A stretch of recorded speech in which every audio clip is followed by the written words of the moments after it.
And now it's time for Guerilla Roundup.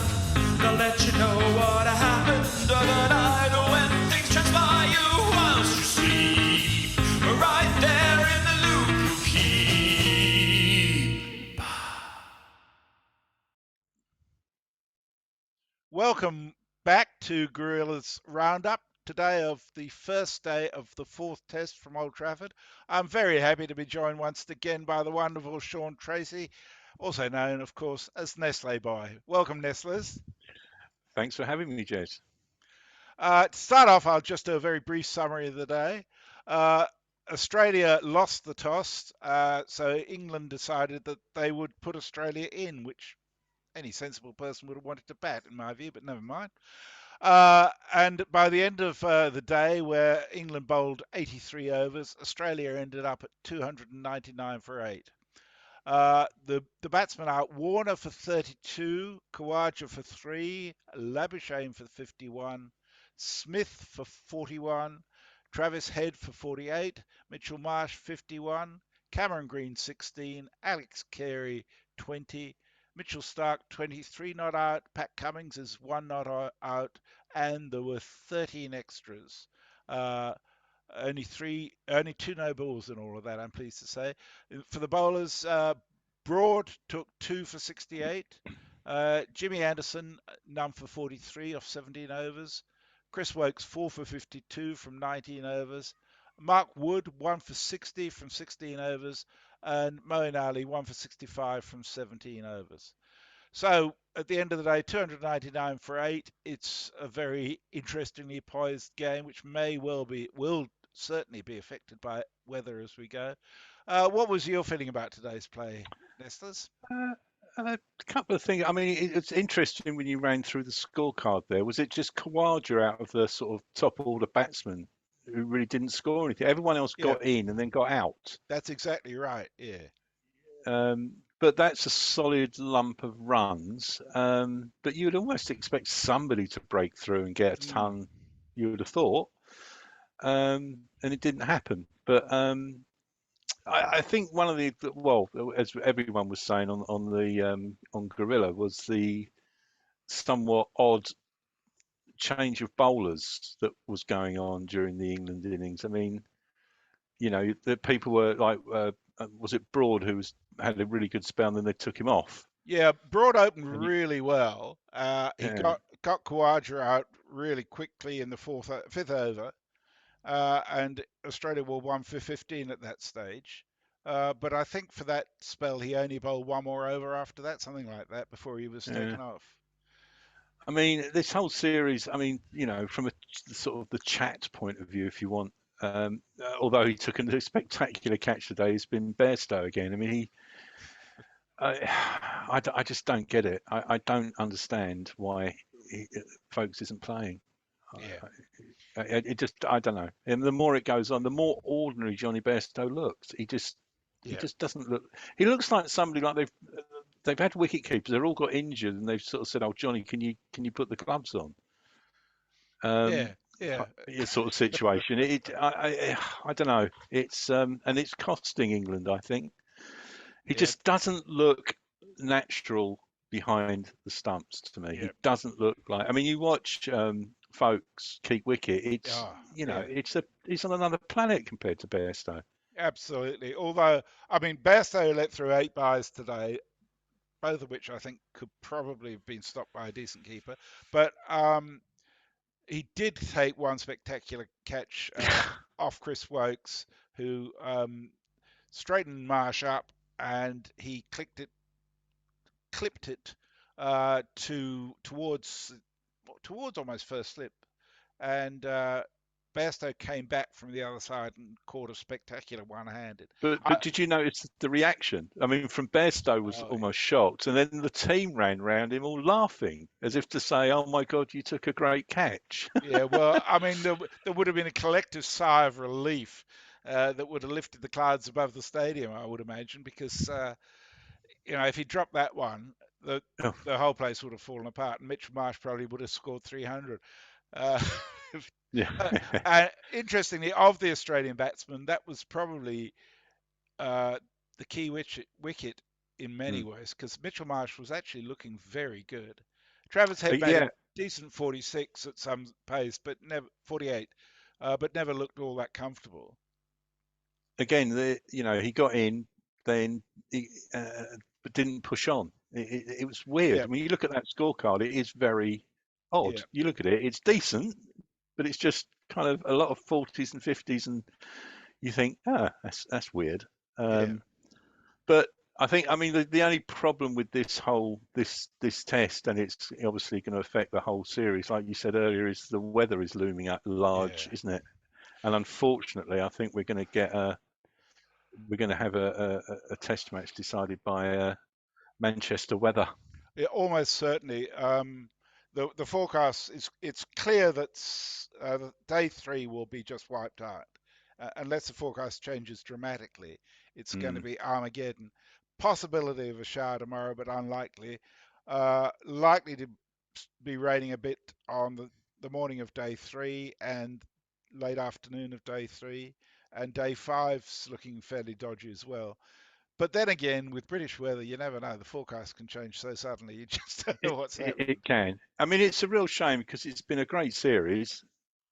Um, it's been thorough. I mean, today thoroughly entertaining, and just I'm not going to mention it, but it's just been different to what the normal fare is, I think. Absolutely no doubt about that.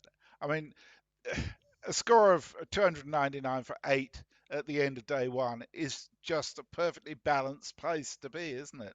And we've Yeah, I said don't know. that on every night of Yeah, every roundup we've done. Anybody could go on to win this. It's and been this could amazing. still you could still get a result out of this, Yeah, whether even with the weather. You just don't. That's the thing about this series is you just don't know what's going to happen, yeah, which is great, which is what you want. But yeah, it will be a shame, a real shame, if this whole thing is just decided by rain. But yeah. If it uh, was going for 5 days, I think both sides might be lacking in the spin department because Mo Nally bowled 17 overs today. He took one for 65. His first two overs went for 16 runs, I think.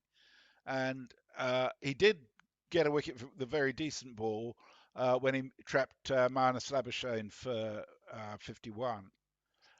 But at the end of the day, he was bowling just as a holding mechanism towards getting mm, the new ball. There was no sense of threat from him at all, though it had looked as if there might be some turn. But Australia don't have a spinner, a full-time spinner there. Travis Head's not a bad backup with Smith and Labuschagne able to bowl a bit as well. But if it was going 5 days, I think they'd both teams would find themselves really stretched in the spin department. I mean, I'd quite happily have Roots rather than Yes. Mowing. Yeah. Um, I mean, Roots is quite. I suppose is he underrated as a spinner? I mean, I don't know what what his stats are, but His stats are pretty good, actually.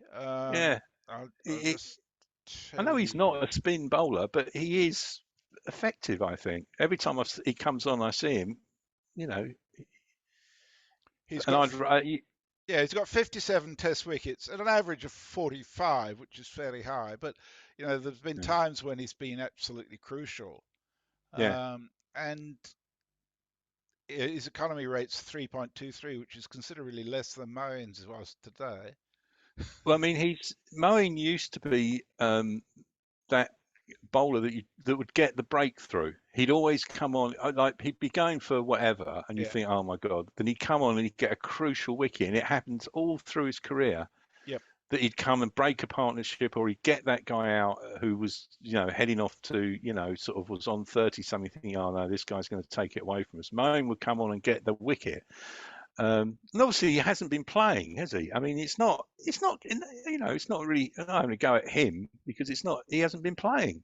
Yep. I mean, he's almost been dragged out of retirement, hasn't he? Well, he has. You know, He has. yeah, And he saw this as his, chance for redemption before he retires. But judging by today's performance, he's not got anything special to offer anymore. Um, no, it was interesting you talk about that breakthrough because at one stage when Cameron Green, then Mitchell Marsh were out in quick succession at 254 and 255. Australia was 7 for 255. And it looked like a time to really sort of apply the pressure and try and get them out for 300. Uh, and after a couple of overs, they were still bowling short to Carey and to Stark. And then Moeen Ali bowled, I think, 7, 8 overs, something like that, to get them through to the new ball, which they only got Yeah. 3 overs of tonight. They did get 1 wicket with the new ball, with Wokes getting Carey out in much the same way as Marsh was in the previous match when he tried to leave a ball and failed to do so. But there was no sense of really applying the pressure and going for the kill. No, It was, which, given by the horrible term which shall not be named, you'd yeah, thought that's part of the way they'll be playing these yeah, days. yeah. Um, but I suppose we must mention Stuart Broad, Yes, I think we should because I think he bowled beautifully today. and he got his Yeah, 600. 600th. Yeah, Is he going to overtake um, Jimmy. Jimmy? Do you think? I rather think not. I think one of the things about Stuart Broad and Jimmy Anderson in this era is that they have created wickets for one another through their Yeah, partnership. yeah, And I think once Jimmy retires, which I think it's inevitable at the end of this series, um, he's going to be struggling to find someone who can complement him in the same way. yeah. Uh, There isn't anyone. Well, I mean, Tongue, but I mean, he's hardly played, has he? So yeah, I would be surprised to see Stuart Broad still there in 4 years' time, to be honest. you Um, reckon? yeah, I think I don't know. I think he's got a ready-made career in the media. This is fucking hard work, and Oh yeah. it'll be interesting to see how he goes in India in January and February. Uh, It, I mean, it'll come down to his decision. I mean, England aren't yeah, going to, if he's still getting wickets, England aren't going to drop him. But like you say, it's touring and all that. It's hard work and yeah, it's a long way from home and blah blah blah, all that stuff. And he may just turn around and say, "That's it, I've done my bit," yeah, and you can't argue with him for that. But no, it's good to see him getting that 600 club. yeah, yeah. He's in rarefied air up there, isn't he? Well, he certainly is, and he may be looking at Jimmy and thinking, "Oh fuck," everybody thought 700 was definitely on for him, and all of a sudden Yeah, he's sort of stalled.